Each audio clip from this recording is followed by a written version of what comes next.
All my gear's ready, and I'm ready. It's time to mow. This can be my last bit of lawn work for several days, and you know what? I'm totally cool with that, because tomorrow, my wife and I are having a little baby boy. This lawn, it'll be here when I get back.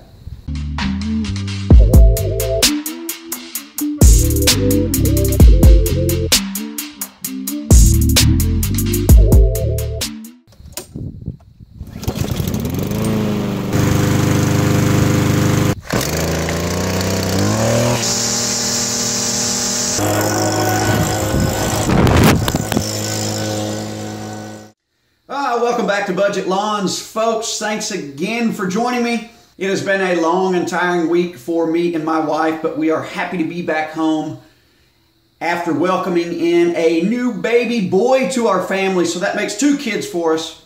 We've got a 2-year-old little girl and now a baby boy.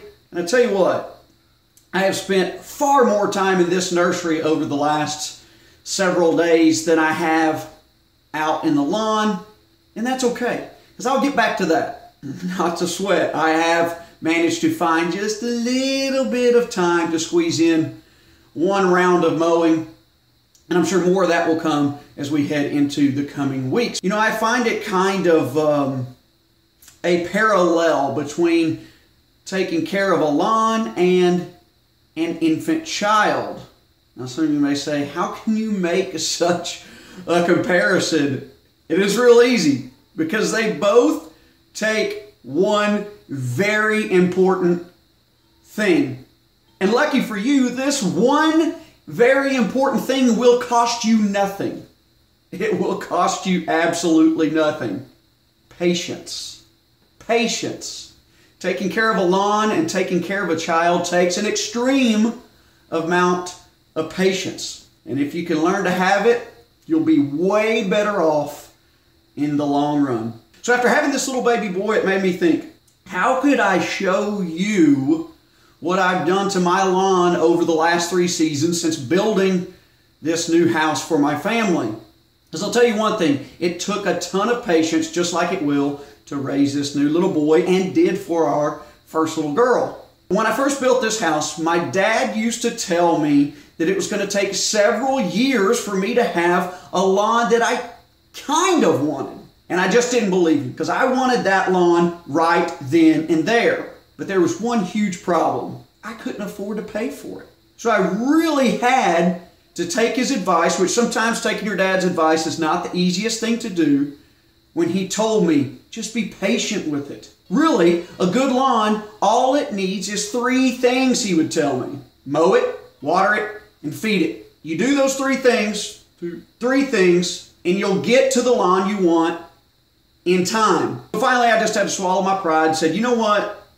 Dad really has been right on a lot of things over the years. So I'm going to see if he's right on this one. And sure enough, he was. So now I want to kind of take you through a little timeline of how this lawn at my house kind of transformed from this infant baby that needed a lot of patience, attention, and care, and was unhealthy, needed to build up its immune system, needed to grow and mature over time, to what I have today, but I'm still a long way off from where I want to be. So when I moved in this house in 2017, I was dealt just a bit of a bad hand on the sod side of things, and to add to it, it was one of the wettest springs in Northwest Arkansas that I can remember. The newly laid sod was really just getting drowned out.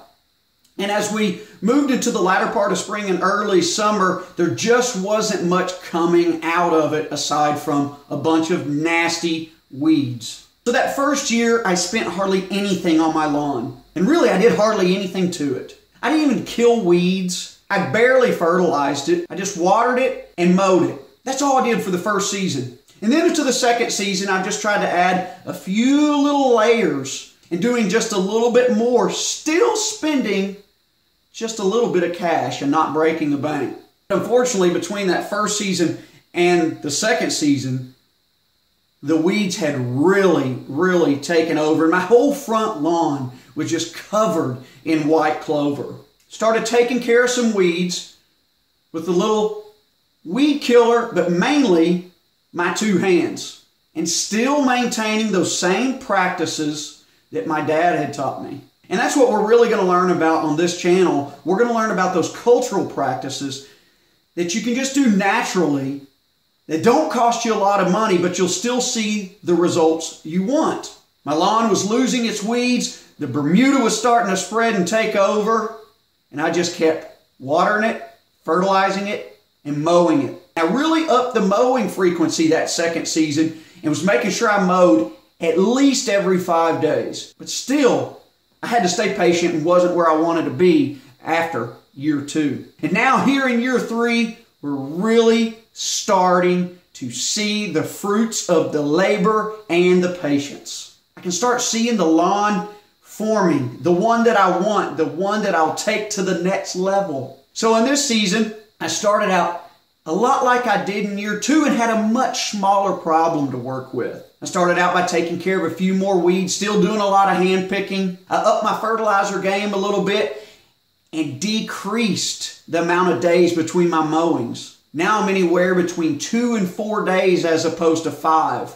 And that's really helping. I've also taken on a lawn leveling project because when they put in the lawn, my sod was really, really bumpy. I don't care that they told me they rolled it. It was an absolute mess. So I've done one round of leveling. It has made a huge difference, and I can imagine that will be just the first of several projects doing that over the next couple years. And we'll get into those at a different time in a different video, and I'll tell you exactly what I did step by step to get that process complete. So if you're a mom or a dad like me, I'm sure you can sympathize with me on how much patience it takes to raise a child. Whether you're in the child's nursery or out in the lawn, just remember, keep your cool, stay relaxed. It's all going to work out in the end. Let's just find out a way to do it without breaking the bank, because kids can do that to you too. Hey, you know what? I'm not too upset about having to spend a lot of time in the nursery. I can see my yard from the window. We'll see you soon on Budget Lawns.